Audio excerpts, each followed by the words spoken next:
بسم اللہ الرحمن الرحیم۔ السلام علیکم۔ غزوہ بدر کا مکمل احوال۔ ناظرین کرام، یہ غزوہ تاریخ اسلام میں مینارہ نور کی حیثیت رکھتا ہے۔ اس کی جگمگاتی روشنیوں نے کفر و شرک کی ظلمتوں کا سینہ چاک کر دیا اور چار دانگ عالم میں نور اسلام کی ذو فشانی کے لیے راہ ہموار کر دی۔ 17 رمضان 2 ہجری میں پیش آنے والا یہ معرکہ اپنے اندر سرفروشی اور جانبازی، اثار و قربانی اور عشق و محبت کی لازوال داستان سمیٹے ہوئے ہے۔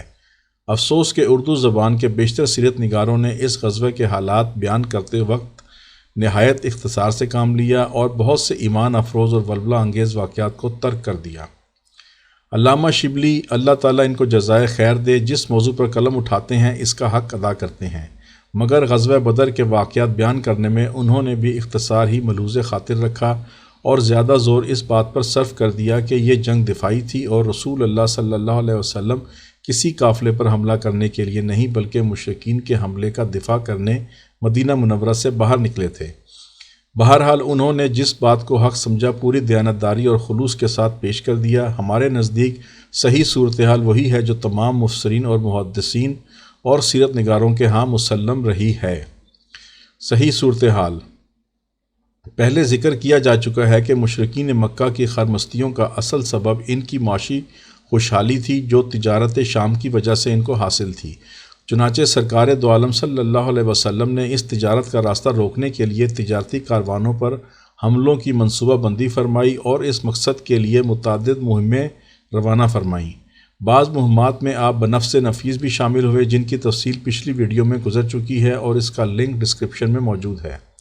2 ہجری میں آپ کو اطلاع ملی کہ ایک بڑا کاروان تجارت ابو سفیان کی کارکردگی میں شام سے واپس آ رہا ہے۔ چنانچہ آپ نے صحابہ کرام کو جمع کیا اور فرمایا، قریش کا ایک بڑا قافلہ بہت سا مال اور سامان لے کر شام سے آ رہا ہے، اس پر حملے کی تیاری کرو، ہو سکتا ہے کہ وہ مال و متاع اللہ تعالیٰ تمہیں عطا فرما دے۔ اس سے پہلے قافلے پر حملے کے لیے جو مہمات روانہ کی جاتی رہیں ان کے لیے آپ نے کبھی عمومی اعلان نہیں فرمایا تھا، صرف مہاجرین میں سے چند افراد کو منتخب کر کے روانہ فرما دیا کرتے تھے۔ یہ پہلا موقع تھا کہ آپ صلی اللہ علیہ وسلم نے مہاجرین و انصار دونوں کو نکلنے کا حکم دیا تھا، اس لیے انصار نے اس میں بڑھ چڑھ کر حصہ لیا اور اکثریت سے شمولیت کے لیے تیار ہو گئے۔ اس طرح مجموعی تعداد 300 سے بڑھ گئی، جن میں 60-70 مہاجرین تھے، باقی سب انصار تھے۔ چنانچہ 8 رمضان کو سرکار دو عالم صلی اللہ علیہ وسلم مدینہ سے باہر نکلے اور اس کاروان عشق کی قیادت فرماتے ہوئے بدر کی جانب چل پڑے، کیونکہ اطلاعات کے مطابق قافلے کا رخ اسی طرف تھا۔ ابو سفیان کی چالاکی۔ ابو سفیان کے مخبروں نے جب اس کو اطلاع دی کہ سرکار دو عالم صلی اللہ علیہ وسلم متعدد ساتھیوں کے ہمراہ مدینہ سے نکل کھڑے ہوئے ہیں تو وہ سخت خوفزدہ ہو گیا۔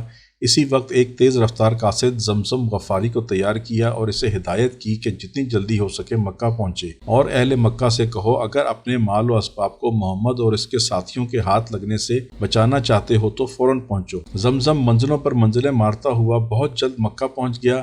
اپنی فریاد کو مزید مؤثر بنانے کے لیے اس نے اپنے اونٹ کے ناک کان کاٹ ڈالے، کجاوا الٹ کر دیا اور اپنا گریبان پھاڑ کر نہایت دردناک آواز میں چلانے لگا، اے جماعت قریش، قافلے کو پہنچو، قافلے کو پہنچو، ابو سفیان تمہارا جو مال لے کر آ رہا ہے اس پر محمد اور اس کے ساتھیوں نے حملہ کر دیا ہے، مجھے امید نہیں ہے کہ تم اس کو پہنچ سکو، فریاد ہے، فریاد ہے۔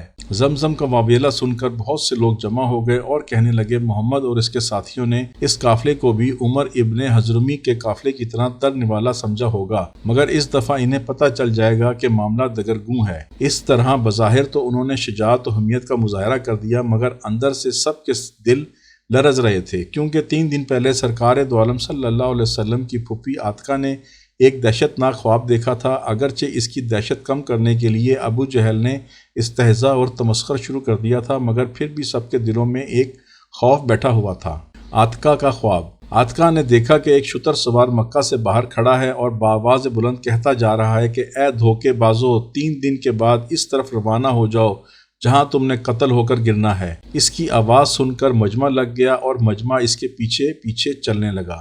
وہاں سے چل کر وہ سوار مسجد حرام میں آیا اور اچانک عاتکہ نے دیکھا کہ اب وہ سوار کعبہ کی چھت پر کھڑا ہے اور لوگوں سے مخاطب ہو کر وہی اعلان کر رہا ہے۔ پھر دفتن وہی سوار جبل ابو قبیس پر نظر آیا اور یہی اعلان کرنے لگا۔ اس کے بعد اس نے جبل ابو قبیس کی چوٹی سے ایک پتھر نیچے کی طرف لڑکا دیا۔ وہ پتھر تھوڑا نیچے آیا تو ٹوٹ گیا اور اس کے ٹکڑے اڑ اڑ کر اہل مکہ کے گھروں میں گرنے لگے۔ عاتکہ کہتی ہیں کہ مکہ کا کوئی گھر ایسا نہیں بچا جس میں اس کا کوئی ٹکڑا نہ گرا ہو۔ صبح ہوئی تو عاتکہ نے یہ خواب اپنے بھائی عباس سے بیان کیا، مگر ساتھ ہی شرط عائد کی کہ کسی اور سے ذکر نہ کرنا۔ اب اس نے وعدہ کر لیا، لیکن جو بات ایک دفعہ زبان سے نکل جائے وہ پرائی ہو جاتی ہے۔ چنانچہ عباس نے رازداری کے وعدے کے ساتھ یہی خواب اپنے دوست ولید کے سامنے بیان کر دیا۔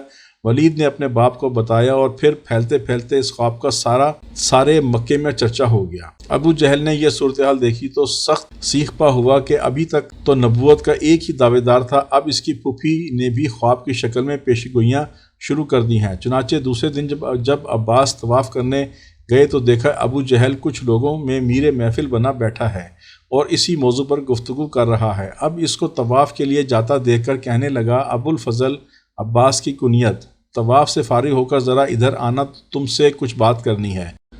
عباس کہتے ہیں کہ طواف کے بعد جب میں اس مجلس میں جا کر بیٹھا تو ابو جہل نے مجھ سے پوچھا، تمہارے خاندان میں یہ ایک اور نبوت کے دعویٰ دار کب سے پیدا ہو گئی ہے؟ کیا مطلب؟ کس نے نبوت کا دعویٰ کیا ہے؟ عباس نے حیرت سے پوچھا، یہ عاتکہ نے جو خواب بیان کیا ہے یہ نبوت کا مظاہرہ نہیں تو اور کیا ہے؟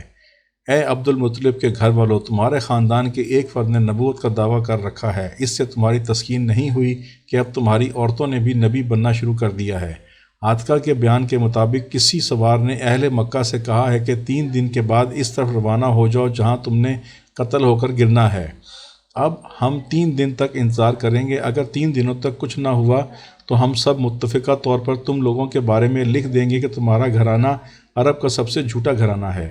عباس نے بات بڑھانا مناسب نہ سمجھا اور خاموشی سے اٹھ کر چلے گئے، مگر خاندان عبد المطلب کی غیور عورتوں کو جب ابو جہل و عباس کی بات چیت کا پتہ چلا تو وہ غصے میں بھری ہوئی عباس کے پاس آئیں اور کہنے لگیں، ابو جہل نے ہمارے خاندان کے مردوں کے بارے میں تو پہلے ہی بکواس کرتا رہتا تھا، اب اس خبیث کی جرأت یہاں تک بڑھ گئی ہے کہ اس نے ہمارے گھرانے کی عورتوں کے متعلق بھی خرافات بکنا شروع کر دیے ہیں، اور ہمیں تو عباس تم پر حیرت ہے، تم اس کی بیہودہ باتیں اپنے کانوں سے سنتے رہے اور تمہیں ذرا غیرت نہ آئی۔ عباس عرب کے سب سے غیرت مند خاندان کے ایک فرد تھے، ابو جہل کے سامنے تو محض اپنی فطری تحمل کی وجہ سے خاموش رہے تھے، مگر اب عورتوں کے طعنے سن کر ان کا خون کھول اٹھا اور کہنے لگے، اس وقت تو میں واقعی کوئی جواب نہیں دے سکتا تھا، لیکن اب اگر ابو جہل نے اس طرح کی کوئی یاوہ گوئی کی تو میں اس کو ایسا مزہ چکھاؤں گا کہ آئندہ بکواس کرنے کے قابل ہی نہیں رہے گا۔ ناظرین کرام، غزوہ بدر اور اس کی تیاریاں اور اس کے مزید واقعات جاننے کے لیے اس سلسلے کی اگلی ویڈیو پارٹ 2 ضرور دیکھیے۔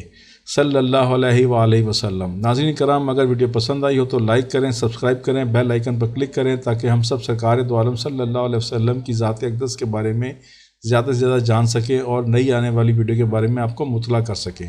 شکریہ، اللہ حافظ۔